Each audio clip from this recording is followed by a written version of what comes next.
Hello दोस्तों, आप सबका स्वागत है एक बार फिर से एस्ट्रो गुरु चैनल पर। आप सभी के लिए आज एक और टैरो सेशन लेकर आया हूं और आज का विषय है कि आपके जीवन में बार बार वही प्रॉब्लम क्यों आ रही है। एक प्रॉब्लम, एक समस्या या एक जैसी समस्या बार बार रिपीट क्यों हो रही है आपके जीवन में, इसी पर आज की रीडिंग बेस्ड है। आज की रीडिंग के लिए दो पाइल्स को बनाया गया है जिनके सिंबॉलिक्स अब आपके सामने आपकी स्क्रीन पर एक साथ दिखाए जा रहे हैं। Pile number 1 8 of swords, pile number 2 9 of wands. दो कार्ड्स आपके सामने, दोनों कार्ड्स में जो पर्सन है वो प्रॉब्लम में घिरे हुए दिख रहे हैं, इसीलिए इनको सिंबॉलिक के रूप में लिया है।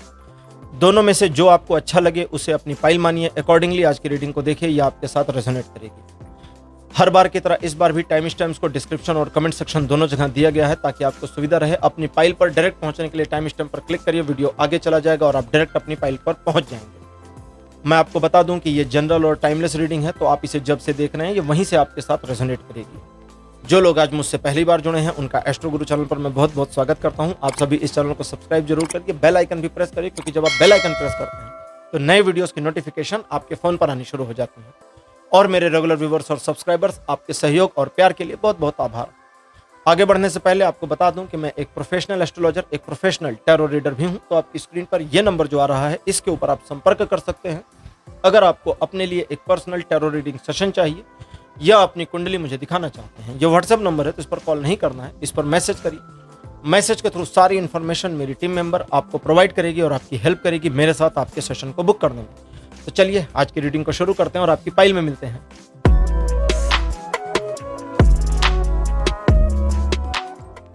हेलो पाइल नंबर 1, आप सबका स्वागत है। आपकी रीडिंग में आपने 8 ऑफ सोर्ड्स को चुना था, मेरे बगल में उसकी फोटो लगा दी गई है। चलिए आज की रीडिंग को शुरू करते हैं और देखते हैं कि आपके जीवन में बार बार वही समस्या, वही प्रॉब्लम क्यों रिपीट हो रही है। इस पर टैरो क्या कहते हैं। पहला card 2 of cups, second position पर आपके लिए जजमेंट। कार्ड नंबर 3 आपके लिए है 7 ऑफ सोर्ड्स। फोर्थ पोजीशन पर आपके लिए क्वीन ऑफ वॉन्ड्स और अंतिम कार्ड आपके लिए है 9 ऑफ कप्स। 5 कार्ड्स आपके लिए अपीयर हो चुके हैं राइडर वाइट की ट्रेडिशनल टैरो डेक से। चलिए रीडिंग को समझते हैं। आपके जीवन में वही प्रॉब्लम क्यों आ रही है भाई।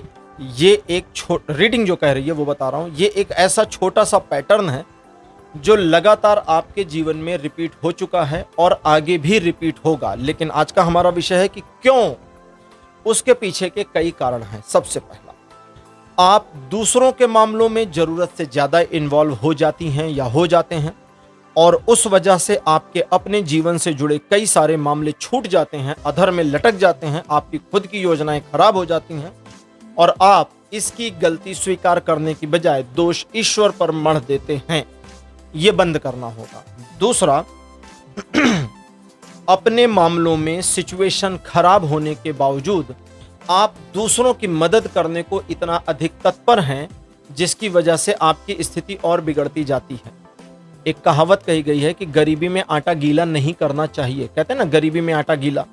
दूसरी कहावत है गरीबी में आटा गीला नहीं करना चाहिए। दैट मीन्स कि जब आपके पास रिसोर्सेस कम हैं तो उस समय जरा संभाल के रिसोर्सेस को यूज करिए, अपने संसाधन को। अगर आप अपने किसी कार्य में लगे हैं और अगर आप अपने कार्य को छोड़कर दूसरे के कार्य के प्रति संवेदना दिखाते हैं या अपना हेल्प करते हैं, योगदान देते हैं और उस वजह से आपके अपने काम खराब हो जाते हैं, तो फिर ये तो मूर्खता की श्रेणी में आएगा। इसमें कोई समझदारी तो दिखती नहीं है। तीसरा, समाज में अपनी पोजीशन, परिवार में अपनी पोजीशन, आसपास अपनी इमेज बनाने के चक्कर में आपने कई सारे ब्लंडर्स किए जिसकी वजह से आपकी इमेज डाउन हुई। लोग आपको अंडर एस्टिमेट करने लगे और आप अलग थलग अकेले पढ़ना शुरू कर दिए हैं। आज के सॉल्यूशन यानी बार बार क्यों आ रहे हैं उसमें सॉल्यूशन में जाने से पहले एक और चीज आपके लिए आ रही, वो ये कि आप अपनी समस्याओं के ऊपर एक प्रॉपर योजना बनाने में लगातार असफल रहे और ये लगातार की असफलता आपके जीवन में आपको सिर्फ परेशानी का एक रिपीटेड पैटर्न दिखाती चली जाती है। आज की हम ओरेकल डेक लेते हैं और इस चीज को समझते हैं कि अब आपको जीवन में बार बार आ रही समस्याओं से उबरने के लिए, बचने के लिए क्या करना चाहिए और क्या नहीं करना चाहिए। आज की हमारी ओरेकल डेक है ओरेकल योगिक पाथ।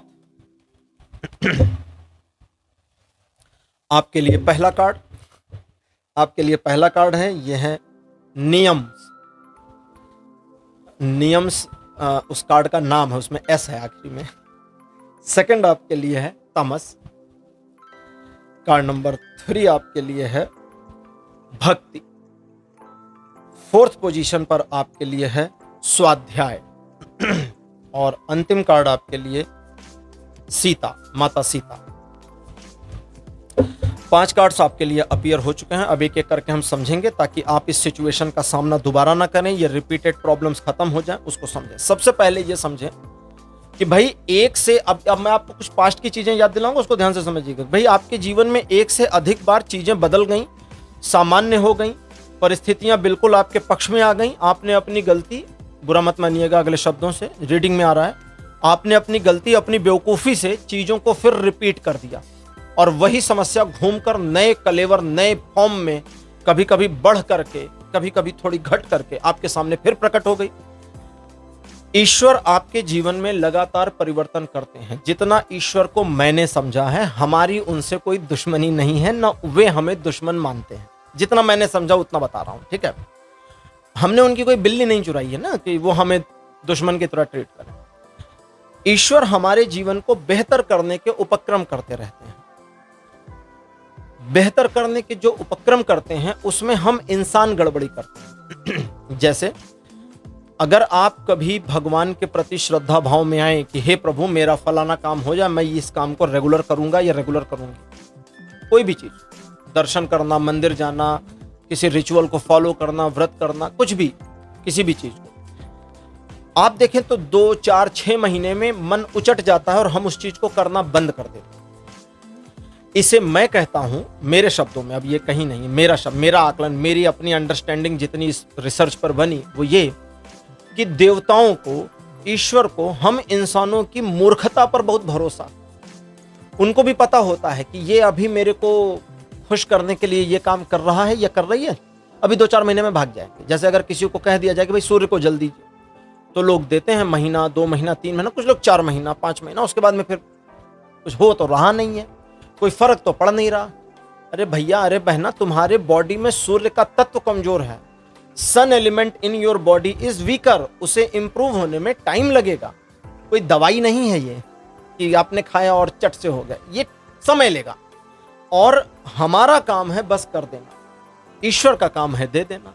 जैसे आप एक बीज जमीन में गाड़िए, सिचुएशन को क्रिएट करिए, यानी कि जमीन ठीक ठाक हो, बीज गाड़ दीजिए, पानी दीजिए, थोड़ी सी केयर करिए, पौधा स्वयं निकलता है। आप कुछ भी करें पौधे को नहीं निकाल सकते, वो स्वयं ही निकलेगा। बीज खुद से टूटेगा, आप नहीं तो आपने तोड़ा तो खराब हो जाएगा। आप एक बीज को तोड़ दीजिए किसी तरह से तो वो खराब हो जाएगा, लेकिन जब बीज स्वयं टूटता है तब पौधा निकलता है। तो ये ईश्वर का सेटअप है, उनके सेटअप को स्वीकार करना। उनका एक और सेटअप है, वो ये है कि आप अपने जीवन में अपने कार्यों और कर्मों के लिए उत्तरदायी हैं। भगवान राम को जब 14 वर्ष का वनवास हुआ तो उन्होंने ये समझा कि इस मोमेंट में मेरा दायित्व क्या है, मेरी रेस्पॉन्सिबिलिटी क्या है। मेरी रेस्पॉन्सिबिलिटी है कि पिता वर से वरदान दिया था कैकेयी माता को, तो एक कमिटमेंट से मेरे पिता बंधे हैं।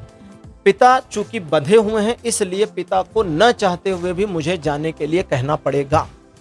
हालांकि पिता मुझे रोकना चाहेंगे, लेकिन चूंकि पिता का एक आदेश है, ये कथित है या अकथित है, लेकिन है आदेश, क्योंकि वरदान में कमिटमेंट पिता ने दिया है, तो पिता इस आदेश की अवहेलना स्वयं नहीं कर सकते। अब मुझे जाना पड़ेगा।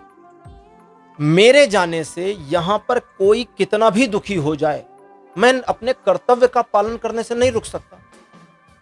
सीता ने कहा कि मैं पत्नी हूं, अग्नि के समक्ष फेरे लिए थे कि सुख और दुख में बराबर की भागीदार रहूंगी, तो आप मुझे रोक नहीं सकते जाने से।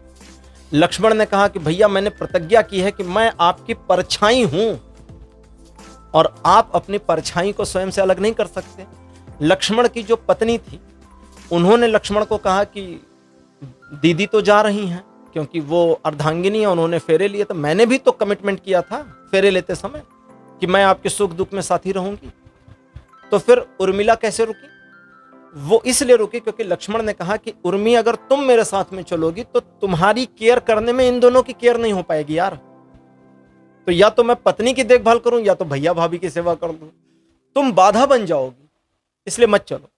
तो उर्मिला ने उस बात को समझा कि ये सही कह रहे हैं मेरे पति, इनका अपना जो दायित्व है, इनका अपना फर्स्ट प्रायोरिटी भैया की परछाई बनने का था, उसके बाद इन्होंने मेरे से विवाह किया। पहले तो वो कमिटमेंट था, वो कमिटमेंट टूट जाएगा अगर ये मैं साथ में चलेगी। तो उर्मिला रुक गई, तो लक्ष्मण भगवान राम के साथ चले गए।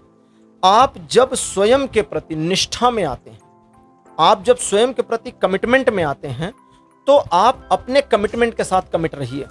ईश्वर जब आपके जीवन में परिवर्तन करते हैं तो आपका रोल क्या है, आपकी रिस्पॉन्सिबिलिटी क्या है, उसे समझने की कोशिश करिए। और आपका रोल रिस्पॉन्सिबिलिटी यह है कि जो परिवर्तन आपके जीवन में आया, जो बदलाव के संकेत ईश्वर ने दिए, उसे स्वीकार करिए। आप यार दूसरे के काम में फंसे पड़े हो, आप यार उसका उल्लू सीधा कर रहे, इसका उल्लू सीधा कर रहे, सबका उल्लू सीधा कर रहे, आपका उल्लू तिरछा।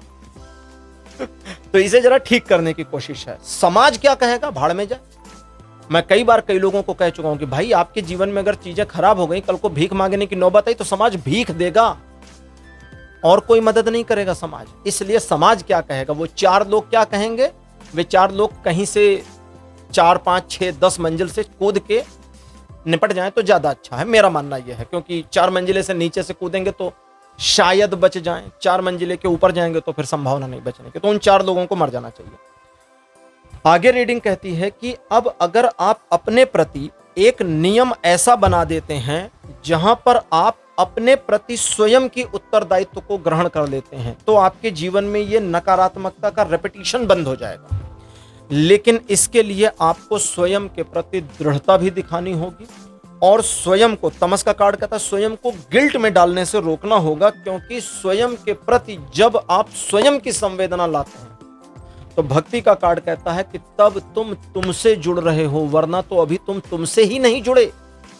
आप स्वयं से नहीं जुड़े, दूसरों से जुड़ गए, क्या ही फायदा हो गया। आगे स्वाध्याय का कार्ड कहता है कि अपने जीवन की रूपरेखा की स्वयं में एक परिकल्पना बनाइए, एक स्वयं का प्लान बनाइए। 9 ऑफ कप्स स्वाध्याय कहता है स्वयं की एक प्लानिंग बनाइए कि हम अपने जीवन की अपनी प्लानिंग में क्या करेंगे, क्या करने वाले हैं, और उसे करने की ओर उद्धृत होइए। सीता माता का कार्ड अंत में कहती हैं कि तुम पूरी तरह से सक्षम हो वो सारी चीजें करने के लिए जो तुम सोचते चाहते हो, और वह समस्याएं जो तुम्हारे जीवन में लगातार बार बार आ रही हैं, उन्हें तुम अगर बुलाना बंद कर दो तो वे आना भी बंद हो जाएंगी।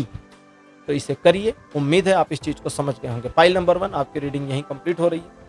आज की रीडिंग आपको कैसी लगी, अपने एक्सपीरियंस, अपने अनुभव कमेंट सेक्शन में जरूर लिखिए। इस वीडियो को लाइक करिए, शेयर करिए और चैनल को सब्सक्राइब करना मत भूलिएगा। अगले वीडियो में आपसे फिर मिलूंगा। Bye bye.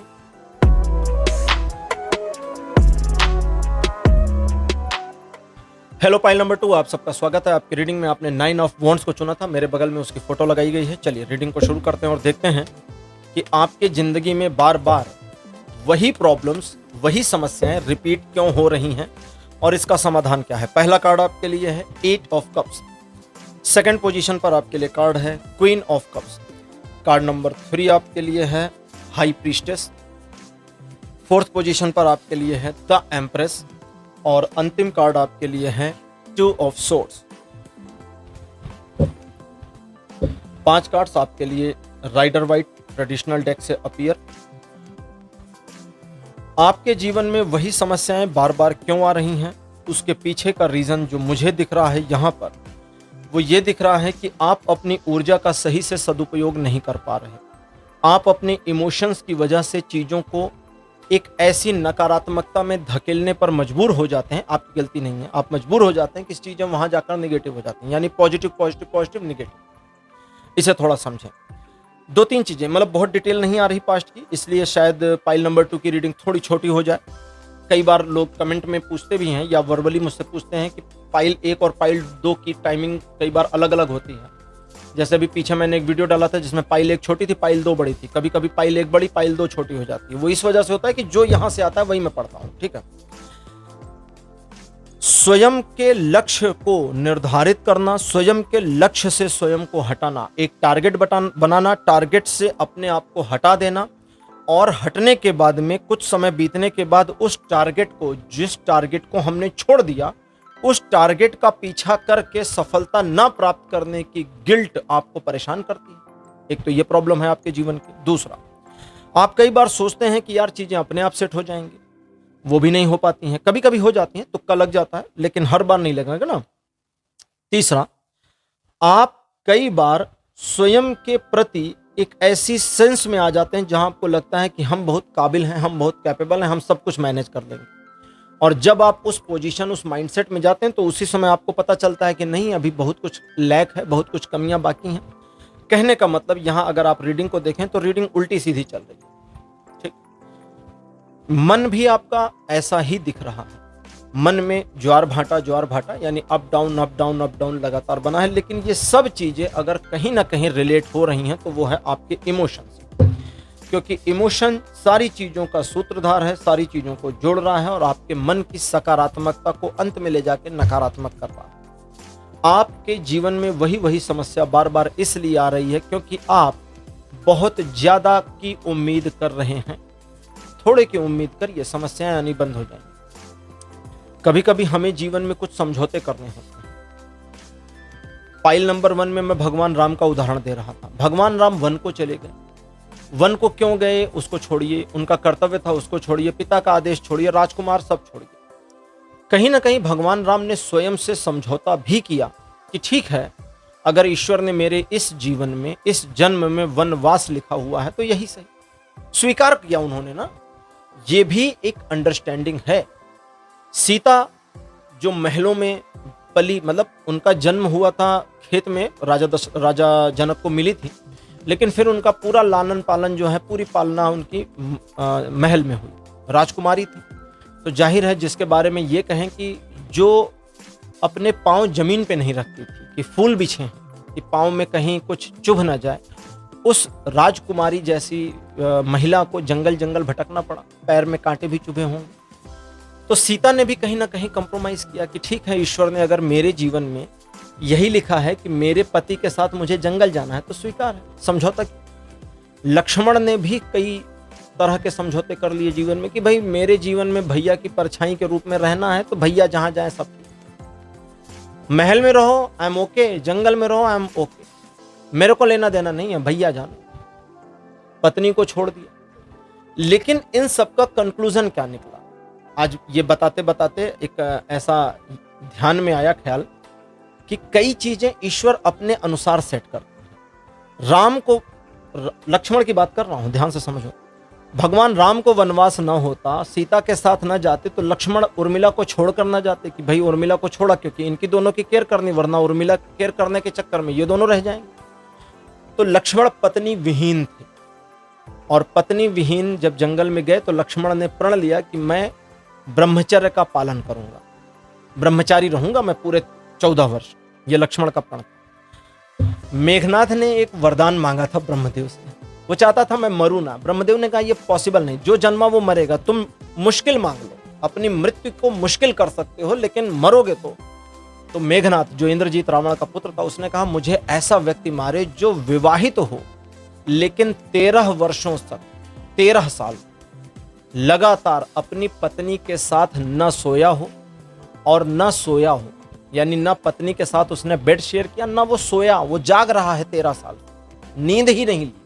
तो ये 2 पॉसिबिलिटीज इम्पॉसिबल में गई। एक तो 13 साल तक कोई जाग नहीं सकता, दूसरा 13 साल पत्नी के साथ, यानी शादीशुदा व्यक्ति पत्नी के साथ न जाए, ये भी पॉसिबल नहीं है। तो लक्ष्मण तो 13 साल के ब्रह्मचारी और 13 साल वे सोए भी नहीं। ये पूरा हो गया, ईश्वर ने ऐसे पूरा किया। जैसे वो नरसिंह अवतार लिया था ना, उसने कहा था कि मुझे कोई ना मारे, ना ब्रह्मा की बनाई हुई सृष्टि में कोई भी ना मारे, ना मनुष्य, ना देवता, ना राक्षस, ना जीव, ना जंतु, ना जानवर, कुछ भी नहीं। तो भगवान जब नरसिंह रूप में आए तो बोले मैं ब्रह्मा की सृष्टि में नहीं, ना मैं नर हूं ना जानवर, मैं आधा नर और आधा जानवर हूं। बोले तुमने कहा तुम ना घर में मरो ना बाहर, बोले मैं तेरे को ड्योढ़ी पे मार रहा हूं। सनातन धर्म में कई बार आपने सुना होगा, कहते हैं कि आजकल तो खैर वो खत्म हो गई चौखट, पहले कहते थे कि चौखट पे नहीं बैठना चाहिए, दरवाजे के बीच में नहीं बैठना चाहिए, क्योंकि वहीं पर भगवान नरसिंह ने हिरण्यकश्यप का पेट फाड़ा था। बोले तू घर में है ना बाहर है, तू बीच में है। तो यहां पर रीडिंग कहती है कि कभी कभी जीवन जैसा है वैसा स्वीकार कर लेने से भी जीवन बहुत कुछ बेहतर हो जाता है। और आपकी जो रिपीटेड प्रॉब्लम वाली समस्या है वो इस वजह से है कि आप कहीं ना कहीं चीजों को अस्वीकार कर रहे हैं, कर रही हैं। जब तक आप उसे स्वीकार नहीं करते आपके जीवन में वह बदलाव नहीं आएगा जो जिसकी आप अपेक्षा कर रहे या कर रही हैं। आज के ओरेकल डेक है ओरेकल यौगिक पाथ और देखते हैं कि ओरेकल कार्ड आपको क्या देती है, क्या आपके बारे में बताती है कि आपको क्या करना चाहिए, सोल्यूशन क्या है आज की हमारी रीडिंग का। पहला कार्ड आपके लिए पित्त, सेकंड पोजीशन पर आपके लिए है ललिता त्रिपुर सुंदरी। कार्ड नंबर 3 आपके लिए काली, माता काली। फोर्थ पोजीशन पर आपके लिए रजस और अंतिम कार्ड आपके लिए अपीयर श्री हनुमान। सबसे पहले अपने स्वभाव में थोड़ी सी मृदुलता लेकर आनी होगी, वो भी किसी और के लिए नहीं, स्वयं के लिए। स्वयं को ग्रेसफुल करना होगा, स्वयं को एग्जैजरेट होने से, बहुत एग्रेसिव होने से बचाना है, स्वयं को थोड़ा धीरा पूरा बनाने की जरूरत है। पित्त का कार्ड कहता है जब तक आप अपने स्नायु को थोड़ा डाउन नहीं करते, आपके ब्लड प्रेशर को थोड़ा सा नीचे नहीं लाते, इत्मीनान से काम नहीं करते। हम जब इमोशनल होते हैं तो भी हमारा जो माइंडसेट है वो एक अलग दुनिया में चला जाता है। आप अपने इमोशन के मारे हैं। इमोशन में आपको सिर्फ अपने आप को इस चीज पे नियंत्रित करना है कि आप सब कुछ नहीं ठीक कर सकते यार, सब कुछ कैसे ठीक कर लोगे। तो कुछ चीजें जो हमारे वश की हैं ठीक करें, कुछ चीजें जो वश की नहीं है ईश्वर पर छोड़ें। ईश्वर जिधर मोड़ रहे हैं मुड़ जाए, इसको समझें। अगर आप ऐसा करते हैं तो देवी ललिता त्रिपुर सुंदरी, काली और रजस, ये 3 कार्ड जो इन्फॉर्मेशन देते हैं वो ये कि आपके जीवन में लगातार बार बार वही समस्याएं जो आ रही हैं उसके पीछे आपका स्वीकारोक्ति ना करना है, जीवन से भागने की कोशिश करना है, परिस्थितियों से भागने की कोशिश करना है, सामना ना करने की प्रवृत्ति है। और आप कई बार चाहते हैं कि ईश्वर के द्वारा चीजें ऑटो सेट हो जाएं, लेकिन ऑटो सेट होने के लिए भी कर्म आवश्यक है। ईश्वर आपके ही थ्रू करेंगे, सारी चीजें आपके थ्रू करेंगे। ईश्वर को मेघनाथ को मरवाना था, लक्ष्मण को 13 साल से अधिक पत्नी से दूर कर दिया, ब्रह्मचर्य का पालन करा दिया। वर की डिमांड, मतलब जो उसने वरदान मांगा था भगवान ब्रह्मा से, वो पूरी हो गई। ऐसा व्यक्ति कंप्लीट बन गया, मार दिया लक्ष्मण ने, मगर मर गया मेघनाथ, दैट्स इट।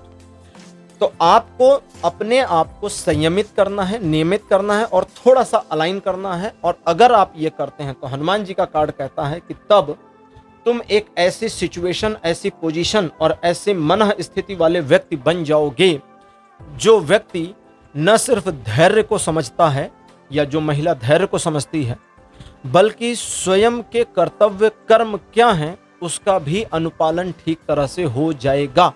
और एक बार आपने अपने कर्तव्य कर्मों का अनुपालन कर लिया तो ईश्वर की कृपा आपसे जो सीधी जुड़ी हुई है, जिसने मल्टीपल टाइम, आप पास्ट को याद करें, मल्टीपल टाइम आपके सिचुएशंस में जो नकारात्मकताएं थी उनको ओवरकम करने में मदद करी, परिस्थितियां स्वतः शांत हुई, वो सब एक पॉजिटिव एनर्जी को स्प्रेड करेंगे और आपका जीवन ऑन द ट्रैक आना शुरू हो जाएगा। लेकिन अगर आपने स्वयं के व्यक्तित्व में, स्वयं की मन स्थिति में परिवर्तन नहीं किया, स्वयं के अग्रेशन को ठीक नहीं किया और स्वयं के इमोशन को मैनेज नहीं किया तो चीजें खराब होंगी। एक चीज और लास्ट में, वो ये कि आप अपने जीवन में अगर सचमुच चाहते हैं कि वही गलतियां दोबारा से रिपीट ना हो तो मल्टीटास्किंग बंद कर दीजिए और एक बार में एक कार्य करने की प्रवृत्ति बनाइए। बहुत सारी समस्याओं से आपको स्वतः छुटकारा मिल जाएगा। इसे करके देखिए, ट्रायल लीजिए 4 महीने का और मुझे कमेंट करके बताइएगा जरूर। फाइल नंबर 2 आपकी रीडिंग भी कंप्लीट हो गई है। आज की रीडिंग कंप्लीट होने के बाद में ये रीडिंग आपको कैसी लगी, अपने एक्सपीरियंस, अपने अनुभव कमेंट सेक्शन में जरूर लिखिएगा। इस वीडियो को लाइक और शेयर जरूर करिए। चैनल को सब्सक्राइब करना तो बिल्कुल मत भूलिएगा। अगले वीडियो में आपसे फिर मिलूंगा। Bye bye.